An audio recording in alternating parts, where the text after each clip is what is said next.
Shalom Bapak Ibu dan Saudara. Selamat berjumpa kembali dengan saya Pendeta Lukas Eko Sukoco di Padepokan Diakonia Mitra Kinasih GKJ Purworejo. Saudara, ini hari kedua kita akan membahas tentang doa. Salah satu unsur yang terpenting dalam doa selain kita bertobat dan berelasi dengan Tuhan, begitu bahasan kita kemarin, adalah tentang ketekunan.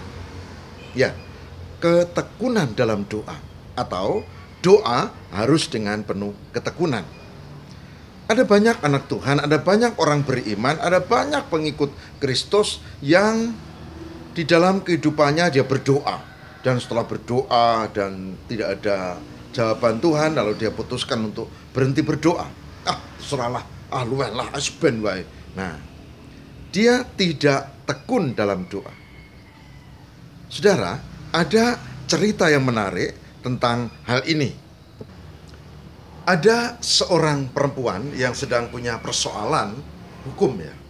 Kemudian dia datang ke tetangganya di komplek yang sama.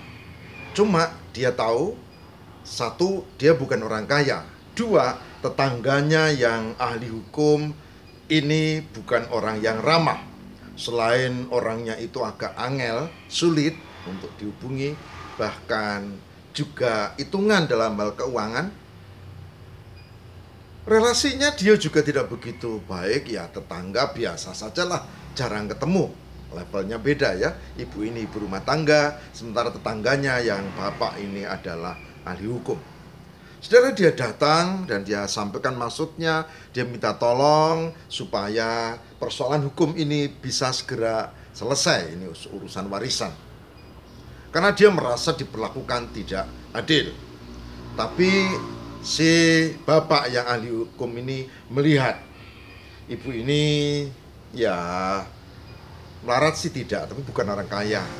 Kemudian kasusnya juga remeh ya, kecil, bukan kasus besar. Dan konon itu kasus itu juga ada harganya. Pokoknya tidak menguntungkan lah.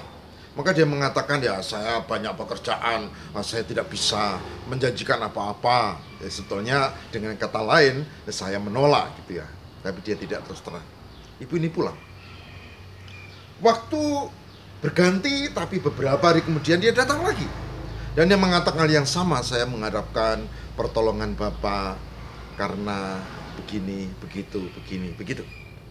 Bapak ini mengatakan yang sama. Saya belum punya waktu, mungkin minggu depan. Sebetulnya ini menolak halus ya, mungkin minggu depan. Mungkin ya, minggu depan nggak jelas kapan. Ya, minggu depan ibu ini datang lagi, saudara. Datang dan melakukan hal yang sama. Dia katakan, begini, saya harus minta tolong Bapak. Ke siapa lagi? Saya tidak kenal siapa-siapa pengacara di kota ini dan Bapak yang bisa menolong saya. Si pengacara ini mengatakan, belum bisa, mungkin lain kali. Itu cara menolak halus. Dan ibu ini pulang.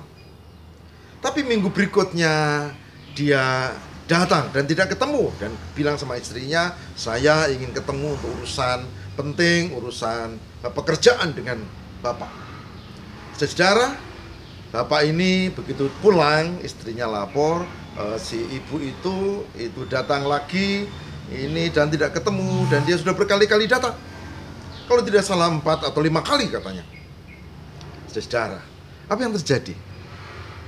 Si bapak ini berpikir begini, ya ibu ini tekun sekali, ibu ini berkali-kali datang, dia berjuang keras, dia merepotkan aku. Kalau saya tidak menolong makin repot ini, tetangga lagi gitu. Maka dia putuskan, oke, saya akan menolong ibu ini. Saudara, apa yang saya katakan tadi sebetulnya tidak terjadi sungguhan, tapi itu yang tertulis dalam Injil Lukas. Pada Injil Lukas pasal 18, ya tentu tidak detail seperti yang saya ungkap tadi, tapi prinsipnya itulah cerita di Injil Lukas. Dan Yesus menyampaikan Lukas 18 itu sebagai ilustrasi supaya orang kalau berdoa, berelasi, memohon atau apapun dengan Tuhan, itu dengan ketekunan, berkali-kali, gigih, dan tidak gampang semplah. Oleh sebab itu, hari ini saya mengajak kita mari belajar untuk memiliki kehidupan doa yang tekun. Dan ayatnya saya ambilkan, saudara-saudara, mari siapkan dari kitab Kolose pasal 4 ayat 2. Saya ulangi, Kolose 4 ayat 2. Kolose 4 ayat 2. Yang demikian sabdanya. Bertekunlah dalam doa. Saya ulangi, bertekunlah dalam doa. Dan dalam pada itu berjaga-jagalah sambil mengucap syukur.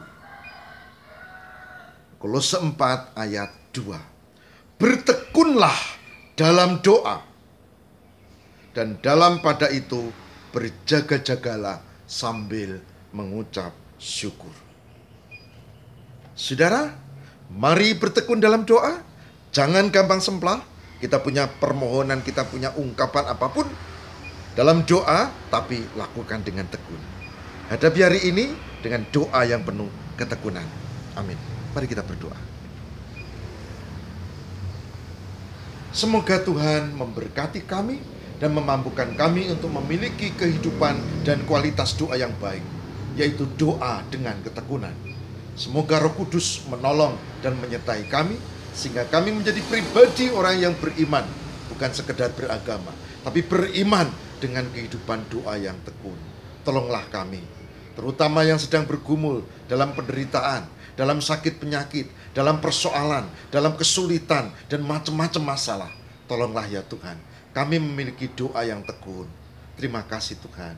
Haleluya. Amin.